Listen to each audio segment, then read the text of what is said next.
البارحة وببالغ الأسى تلقينا خبر وفاة هشام زوج خديجة. إنا لله وإنا إليه راجعون. اللهم ارحمه واغفر له واسكنه فسيح جناته، واللهم انعم على زوجته بالصبر. قصة هشام وخديجة نموذج للتضحية والوفاء. من منا لم يسمع بقصة هشام وخديجة؟ زوجة صبرت على زوجها المريض بالسرطان بكل صبر ومحبة، ولم تدخر جهدا في سبيل شفائه، ولكن القدر كان له شأن آخر. فبعد صراع طويل مع المرض انتقل هشام إلى رحمة الله.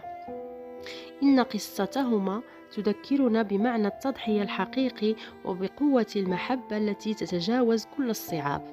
نسأل الله أن يتغمده بواسع رحمته، وأن يلهم أهله وخاصة زوجته خديجة الصبر والسلوان. إن الله وإنا إليه راجعون. دعوتكم له بالرحمة والمغفرة. وهذه مقتطفات من جنازته أمام منزله بالفقيه بن صالح مسقط رأسه.